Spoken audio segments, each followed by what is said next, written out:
ஸ்ரீ சங்கரா TV நேயர்களுக்கு நமஸ்காரம். இந்த இனிய காலை பொழுதிலே உங்கள் அனைவரையும் சுபதினம் நிகழ்ச்சியில் சந்திப்பதில் மிக்க மகிழ்ச்சி. இன்று 17/5/2025 இந்த நாள் எப்படிங்கிறத பார்க்கலாம் வாங்கோ. இன்றைய தினம் விஸ்வாவசு வருடம் வைகாசி மாதம் 3ஆம் தேதி சனிக்கிழமை. திதி பார்த்தோம்னா தேய்பிரை பஞ்சமி திதி இந்த நாள் முழுவதுமே வியாபிச்சுட்டு இருக்கு. இது போக இன்னைக்கு நட்சத்திரம் பார்த்தோம்னா பூராடம் நட்சத்திரம் மாலை 5:42 வரைக்கும் இருக்கு. அதனை தொடர்ந்து உத்திராடம் நட்சத்திரம் என்பதும் வந்து விடுகிறது. இந்த நாள் முழுவதுமே ஒரு சித்த யோகம் கூடிய நாளாகவும் அமைந்திருக்கிறது. இது போக பஞ்சாங்கத்திலே வரக்கூடிய யோகம் அப்படின்னு சொல்லி பார்த்தோம்னா இன்னைக்கு சாத்தியம் அப்படிங்கிற ஒரு நாம யோகம் காலையில 7:06 வரைக்கும் இருக்கு. அதனை தொடர்ந்து சுபம் என்கின்ற நாம யோகமானது வந்து விடுகிறது.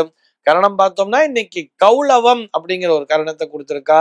இந்த நாளானது ஒரு கீழ்நோக்கு நாளாக அமைந்திருக்கிறது. இன்னைக்கு என்ன ஸ்பெஷல் அப்படின்னு சொல்லி பார்த்தோம்னா இன்றைய தினம் பஞ்சாங்கத்திலே காசியப மகரிஷியினுடைய ஜெயந்தி நாளாக கொடுத்திருக்கிறார்கள். சென்னையை பொறுத்தவரை இன்றைய தினத்தினுடைய சூரிய உதயம் என்பது காலை 5:46 சூரிய அஸ்தமனம் என்பது மாலை 6:24 சந்திர அஸ்தமனம் என்பது காலை 9:17 சந்திர உதயம் என்பது இரவு 10:28 சம்பவிக்கிறது. பிரம்ம முகூர்த்தம் பார்த்தோம்னா நாளைய தினம் அதிகாலை 4:15 முதல் 5:46 வரையில் நீடித்திருக்கிறது. சென்னையை பொறுத்தவரை இன்றைய தினத்தினுடைய ராகு காலம் என்பது காலை 8:55 முதல் பகல் 10:30 வரையிலும், யமகண்டம் என்பது மதியம் 1:40 முதல் 3:14 வரையிலும், குளிகை காலம் என்பது காலை 5:46 முதல் 7:21 வரையிலும் சம்பவிக்கிறது.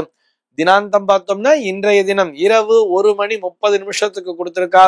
சூலம் பார்த்தோம்னா இன்றைக்கு கிழக்கே சூலம் காலை 9:08 வரையில் இந்த சூல தோஷம் என்பது உண்டு. அதற்குரிய பரிகாரமாக தயிர் அருந்திவிட்டு கிழக்கு திசையை நோக்கி பயணிக்கலாம் அப்படிங்கிறதையும் சொல்லி இருக்கா.